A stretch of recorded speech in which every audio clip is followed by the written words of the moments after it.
Hello everybody, welcome back to Dominions 5. We're continuing our tournament game, round 1. We're playing as Late Age Man. And I've fallen a little bit behind in recording, so let's get to it. This is turn 13. I looked at the last video, it looks like we had just done turn 12, so let's continue to turn 13. So, as you can see, we got our bump here with Satis. So first of all, let's look at what was going on. So this is to Satis's southwest, and this province is 2 from his cap, and it's really far from mine. But he seems to be kind of small and weak, so I felt confident kind of bumping him. Now, this is a much larger army than I was expecting. And to be honest, like, this is complete overkill for this amount of PD. Well, let's take a look at some of the units that he's using. So maybe the most expensive, or I guess the most elite, I should say, unit is he's got these tomb chariots. They're pretty interesting. So these are some of his undead. They have so they're size 4 tramplers, but their weakness is that they only have 7 hit points. And they have pretty bad protection. So they basically kind of die to 1 hit. But offensively, they can be pretty strong. If you could buff this with high protection, that would make it, once you get sort of either mass protection or legions of whatever, then this is an amazing kind of unit. As is right now, tramplers, when you trample, you get a hit against you. They don't have great defense. And so they do kind of tend to melt pretty easily. Then we have a whole pile of light infantry. This is, look, it's javelins. So, okay, javelins are nice. But for late age, this is a pretty shitty troop. They have a shield, but they have no armor, so they don't have a hat. Now, they do have 5 natural protection, I guess. These are just shit units, but they're very cheap, so he's been spamming these out and using the javelins for expansion, which honestly, like, it's not a terrible strategy. Satis has pretty limited choices early on. Then we have the Desert Rangers. Let me find one that's not injured. These are, I guess, tragically, these are the best real recruitable units that Satis has.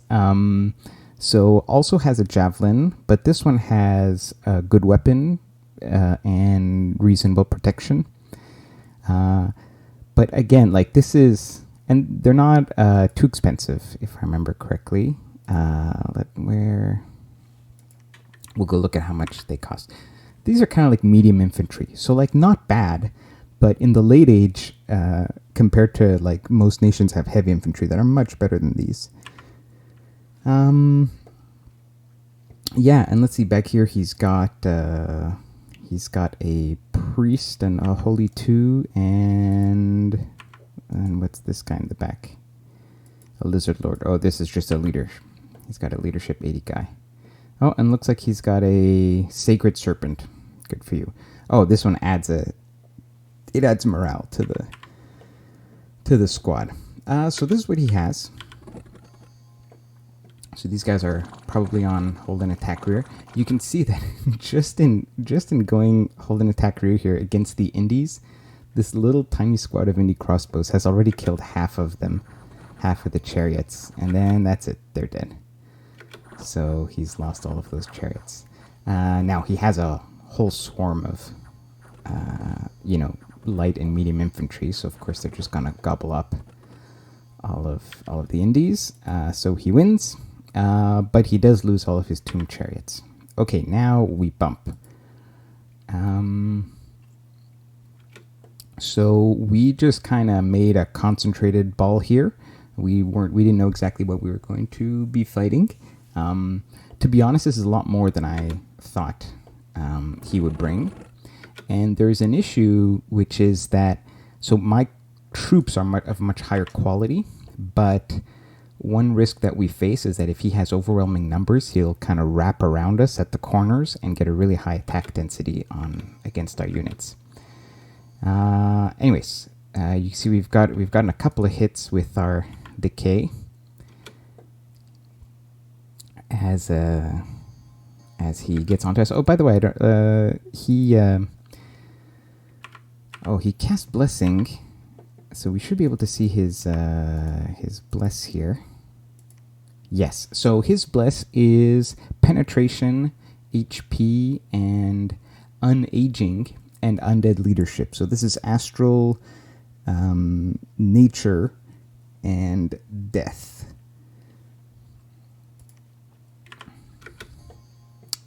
I don't know if I've talked about this so far. I'm not sure what he's going for in terms of penetration. My thought is actually... well, let's look at this. So my guys are on hold and attack closest, probably. All right, so there we go. So right now you see we're in range of all his javelins. We just ate all the first javelin volley. It did nothing to us. Because these javelins do 12 piercing damage, and we have like 16 protection plus a kite shield, so we are very resistant to puny arrows. However, you can see here that, we are getting completely surrounded, right? So this guy, there's a ton of attack density that could target this square, right? So let's see how this goes. By the way, you can just tell looking at the red numbers. See how there are no red numbers coming up here at all? A few once in a while, but almost nothing. And that's just, we just have great protection. And these guys, so not only do we have great protection, these guys have pretty average attacks, like 11 is okay. So, and we have decent defense. So, this defense is actually kind of only 12 or 13, but, or whatever, it's 10, it's about average, but a lot of it is the shield parry. So it means that most of the hits that are coming in are going against the super mega protection of 16 plus the 19 from the kite shield. So almost all the hits that are hitting my guys are hitting the shield, which is basically like having 25 protection. And he's attacking, like even this weapon with 18 slashing, that's just going to do nothing against the effective protection of going through the shield itself. And now you can see a lot of my guys are starting to get Blood Surge active, so their stats are even higher. Yeah, so I'm going to fast forward it just a little bit. And of course we still have some indie crossbows in the back that are just raining down more arrows. And so, we're taking hits. We are taking some losses here. But as you can see, we've just gradually melted away all of his units. And in the end, the superior quality of our dudes, plus they have better morale and they're just better. Oh, these guys actually have pretty good morale. Morale 13, base 13 morale is actually higher than I thought. Yeah, so go human troops. So in the end, we bumped here. We lost 5 defenders. We lost 8 wardens. And we killed about 60 units on the other side. So pretty good fight. This is, like, I wasn't expecting to fight this much. I assumed it was just going to be like a normal expansion party, but this was actually quite a large expansion party. So I'm glad that we came out of that victorious, and also they weren't catastrophic losses either. Okay, let's look at the rest of the turn here. Where was this? Oh, we're just keeping an eye on Tianqi's expansion, and we were curious to see if Tianqi was going to get this or if Ulm was going to get this. And this is interesting, like, so he's just doing this with his Recruit Anywhere heavy cav, and this is actually a ton of indie heavy cav, but he's got a really good double attack rear script, and so, his guys, if he had just hold and attack closest this cavalry, there probably would have been more casualties on his part, but he causes a rout by attacking the rear. The only weakness is, what if that indie heavy cav had sniped his commander? That could have been awkward, but he managed to avoid it this turn. Let's go through the rest of the messages. We got 2 sites here. We got an alteration bonus site. So that means that we can get some rebates on alteration rituals. Realistically, there isn't much here that we would be spamming, that we really need to do here. Later, much later in the game, if we get into high astral stuff, this would be the perfect place to set up a wish farm. But, I don't know if the game's gonna go that long, and if we're gonna need to set that up. But anyways, it's nice to have. Our earth income is not bad now because we've got another enchanted tower, so I'm quite happy about that. And that is it. So in terms of movements, we're just going to... I had a few wardens that retreated from this fight, so we're just going to go pick him up with one of these guys. We're going to patrol here a little bit. We're building in palisades here. I think, that's what I use my money on this turn. We're starting in palisades because this is a very wealthy province. We want to get that income multiplier up. We are recruiting, mages. We're upgrading these forts. We're still building the fort here. And we are continuing to accumulate troops because we want to take... Well, we're staging here. I would like to take this throne, and I would kind of maybe like to fight Satis. Satis is tiny. Look, guys, he's got 1, 2, 3, 4, 5, 6, 7, 8 provinces after expansion. So he's gotten really cornered in between Vanheim and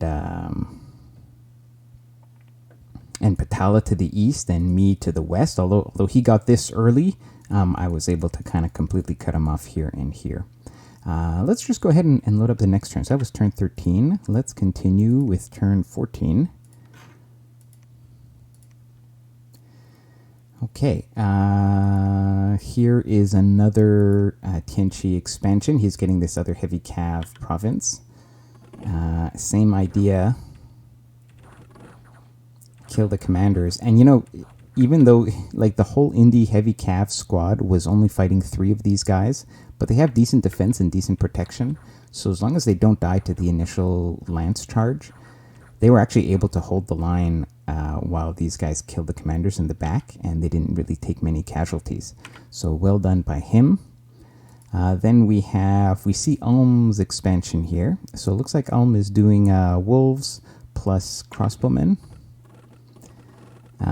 So unfortunately he's in a cave, so these guys... So there's darkness, so they have a much diminished precision, but it's only -3. They actually have pretty good base precision. These are excellent units, very, very cheap. Their only weakness, of course, is that they have no protection themselves, and no hats, so they are themselves very vulnerable to archer fire. But in terms of raw damage output, they're really fantastic. And then Ulm has these free spawn wolves, which tend to keep whatever you're fighting busy long enough for the crossbows to do their work, and he gets a rout. So well done there. Unexpected event, we got 790 gold. Fantastic. Worldwide event, there's a death match, which we totally forget about. I wanted to send a guy and I completely forgot to. Oh well. We find a Tianqi scout. Okay, palisades done, palisades done. Okay, so this is going to be a pretty quick turn to go through. What did we find here? It was the Starlit Pond. Astral income. Okay, we finished our palisades here. We're upgrading it to a fortress. We finished the fort here. We're upgrading it to a castle, so we're spending all that gold that we just got. And that's pretty much it. There's really not much to say in this turn. In terms of diplomacy here, I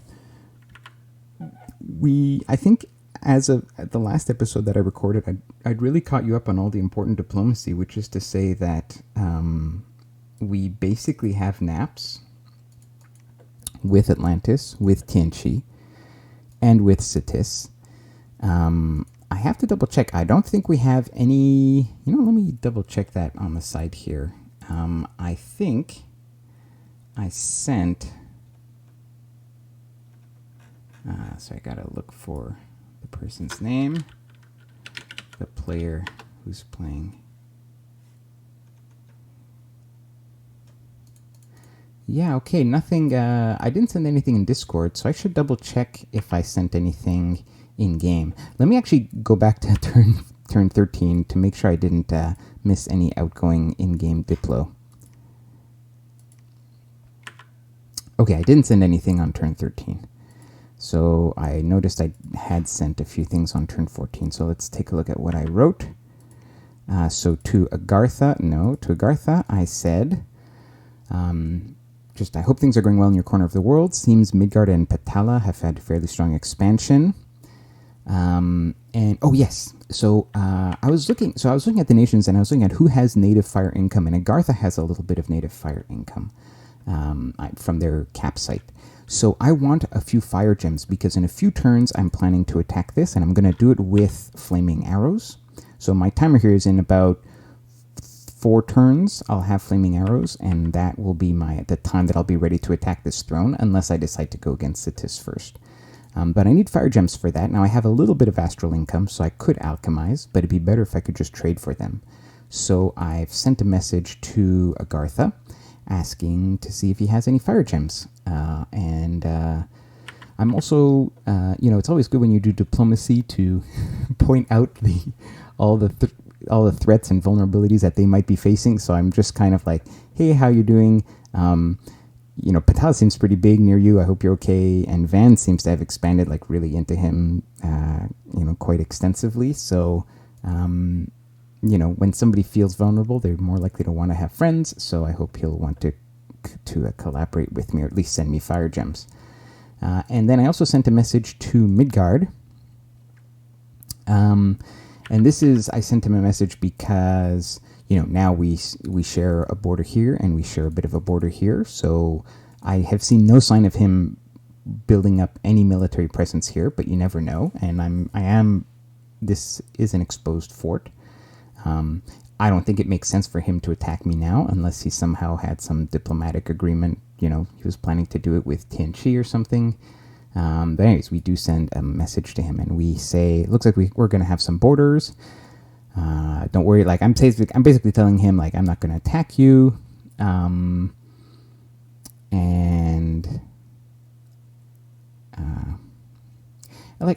saying, look, let's be friends. If you would like a nap, we could talk about that. I'm certainly open to that. I'm, leaving it up to him. I'm trying to get a feel for what he wants.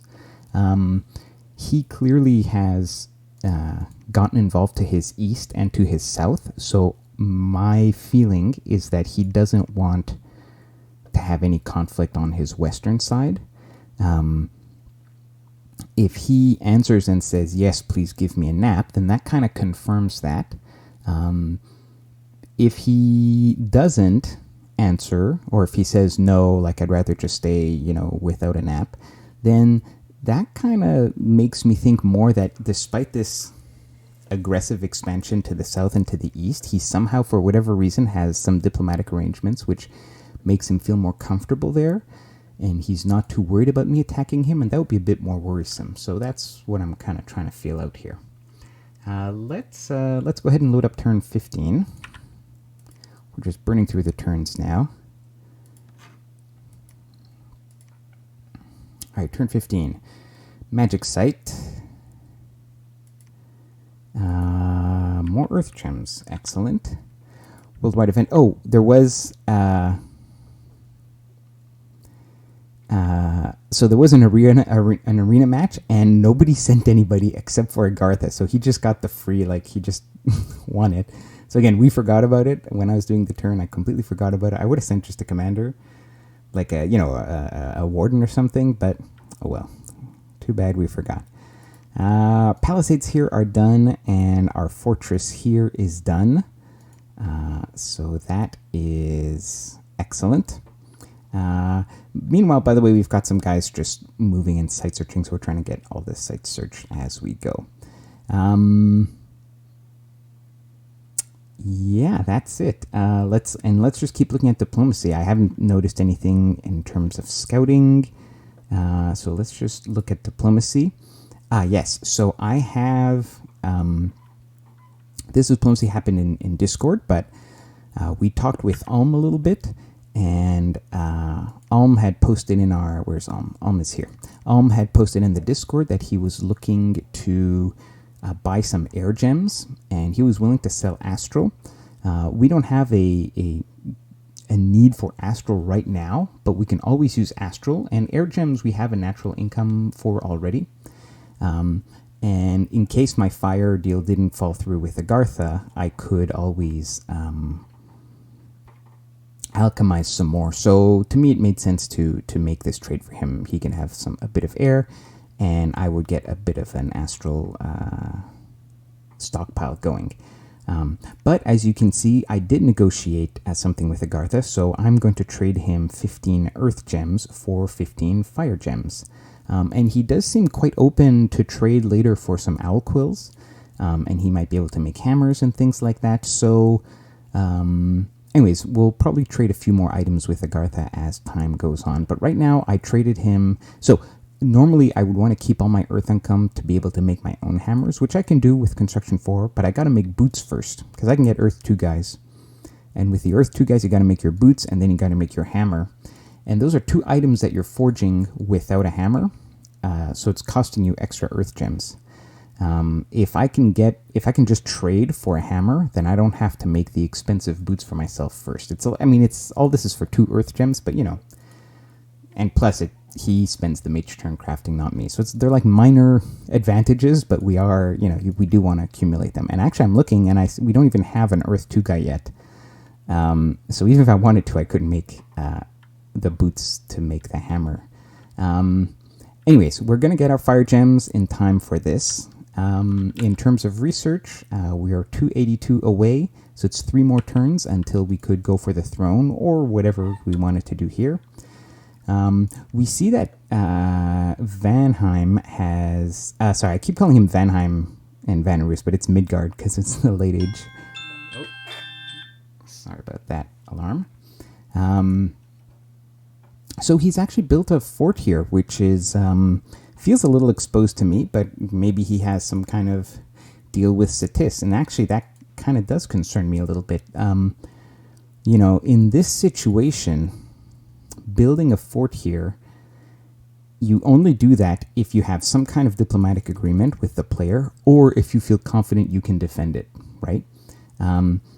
Because it would make total sense for Satis to attack Vanheim to try to get this, to attack Midgard here to try to get this territory back. And let's compare that to my situation here. You say, well, this is also very close to Vanheim. Wouldn't he just attack this? He could. Now, this is... it is close to Vanheim. It's closer to Vanheim than it is to me. But because of this water here, it is a bit more exposed. This is so clearly bordered by Satis's land.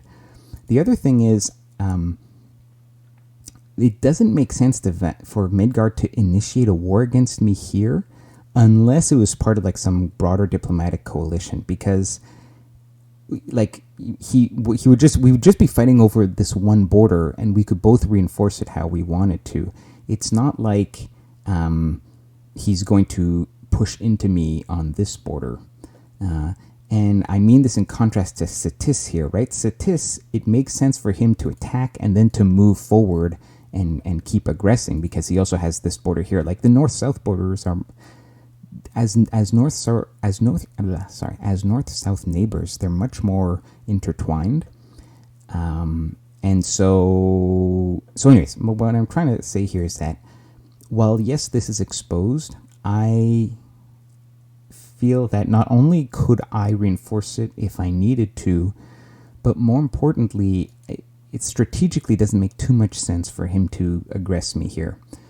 Whereas I would feel that Midgard should feel that this could be aggressed by Satis. So I'm thinking that either he has a fairly large standing army that he is willing to deploy here, or he has some diplomatic agreement with Satis. And if he has diplo with Satis, that's more worrisome, because it means that Satis, who has been reinforcing this, might be thinking about attacking me.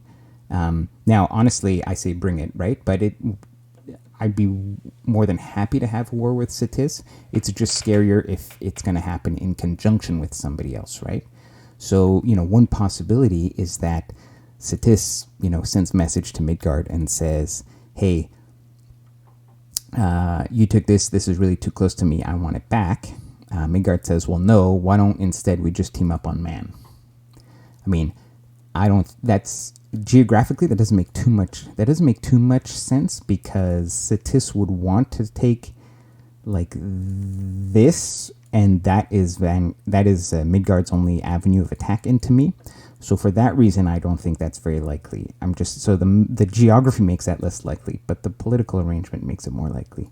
So anyways, I'm not sure what's going on here. It is a bit, we'll have to see how the situation evolves, is I guess the best we can do right now.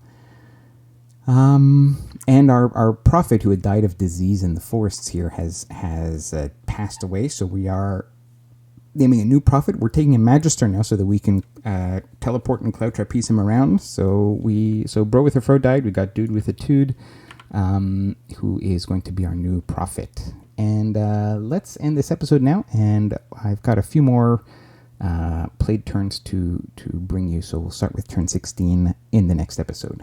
See you guys then. Take care.